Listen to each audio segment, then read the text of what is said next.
នេះឡាន Alpha 019មានបញ្ហាម៉ាស៊ីនត្រជាក់ឡានមកគាត់អត់ត្រជាក់ដល់យើងឆែកមើលទៅឃើញថាលិចធ្លាយកញ្ចែងក្នុងខាងក្រោយចាអញ្ចឹងម្ចាស់ឡានគាត់ឲ្យយើងដោះលាងសម្អាតទាំងខាងមុខតែម្ដងនេះកញ្ចែងក្រោយរបស់ឡានហ្នឹងវាលិចវាឡើងស្នឹមអញ្ចឹងហ្មងនេះហើយវាលិចដៃនេះហើយឡើងស្នឹមមែនតើណាស្នឹមហ្នឹងឯងវាធ្វើឲ្យយើងกระដាស់ពេលដែលចូលឡានចូលទៅក្នុងឡានមានក្លិនផ្អួអីហ្នឹងនេះចែងខាងក្នុងគឺយើងអត់មានលិចជ្រាបអីទេខាងក្នុងខាងមុខគាត់ថាយើងដោះចេញមកក៏យើងលាងសម្អាតវាឡើងវិញទាំងអស់ហើយកញ្ចែងក្នុងឡានហ្នឹងចែងជាខាងក្នុងឡានហ្នឹងគឺយើងនៅពេលដែលវាខូចយើងដោះច្រើនមែនតើនេះតាប់ឡូឡានយើងរើឡើងអស់ហ្មងហើយនេះខាងក្រោយចឹងដើម្បីថែអាសាកញ្ចែងក្នុងម៉ាស៊ីនចាក់ឡានបងប្អូនគួរតែអាសាលាងមកយើងជិះទៅខេតអីមួយឆ្នាំអីយើងគួរដោះសម្អាតលាងម្ដងទៅដើម្បីកុំឲ្យមានបញ្ហាខាងក្នុងឡានហ្នឹងកាលមានបញ្ហាទៅវាពិបាកអញ្ចឹងវាដោះច្រើនណាហើយមួយទៀតវាធ្វើឲ្យយើងกระดาษនៅក្នុងឡានធំក្លិនផ្អួធំក្លិនអាក្រក់នៅក្នុងឡាននេះហ្នឹងក៏វាបដាលមកពីកញ្ចែងក្នុងហ្នឹងហើយយើងគួរតែអាសាដូរអែម៉ាស៊ីនចាក់ហ្នឹងយើងអាសាដូរវាបន្តិចទៅដើម្បីកុំឲ្យដីវាចូលទៅដល់ក្នុងកញ្ចែងក្នុង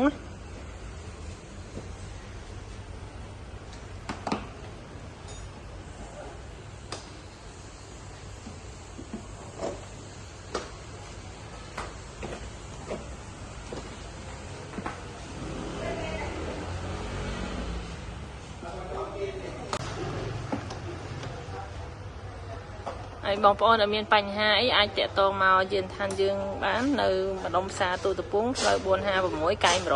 160យើងមានជួសជុលទាំងគ្រឿងក្រោមម៉ាស៊ីនត្រជាក់ផ្នែកជើងភ្លើងតោនបាញ់ថ្នាំយើងមានទាំងអស់ហើយយើងធានាលើគុណភាពតម្លៃសេវាកម្មជាពិសេសគុណភាពបើសិនមកយើងដោះមកឃើញថាខូចគឺយើងប្រាប់ថាខូចបើមិនខូចទេយើងដាក់ឲ្យបងប្អូនប្រើវិញអត់មានថាឲ្យតែថាយកមក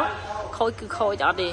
ដូចករណីឡានអាផានេះអញ្ចឹងគឺកញ្ចែងក្នុងខាងមុខរបស់វាគឺអត់ខូចទេអញ្ចឹងយើងដោះចេញមកយើងលាងសម្អាតហើយយើងដាក់ចូលឲ្យគាត់វិញតែចំពោះកញ្ចែងក្នុងខាងក្រោយនេះគឺខូចគឺយើងប្រាប់ម្ចាស់គេថាខូចយើងដូរថ្មីឲ្យតែម្ដងហើយគ្រឿងបន្លាស់គឺយើងមានច្រើនប្រភេទសម្រាប់បងប្អូនជ្រើសរើសមានទាំងស៊ីនមានទាំងធម្មតាមានទាំងអីចឹងទៅតែយើង recommend ឲ្យបងប្អូនប្រើរបស់ស៊ីនទៅគឺថាវាប្រើបានយូរចឹងណាព្រោះវាមិនងាយដោះទេចែងសិនចាក់ក្នុងឡានអីទាំងឡានព្រុសទាំងកាមេរ៉ា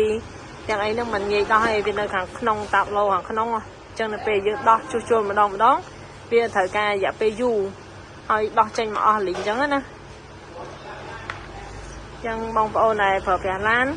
យើងនិយាយដែរអញ្ចឹងឲ្យបងប្អូនឧស្សាហ៍មើលឆែកមើលអែម៉ាស៊ីនចាក់យើងឧស្សាហ៍ដូរតិចទៅ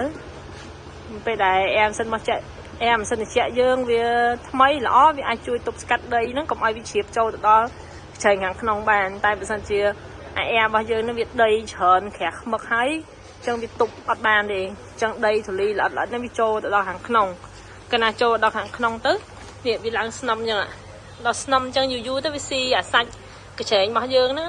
វាស៊ីហើយធ្វើឲ្យលិចវាដល់លិចទៅវាមានអីមានតែខូចដូរហ្នឹងឯង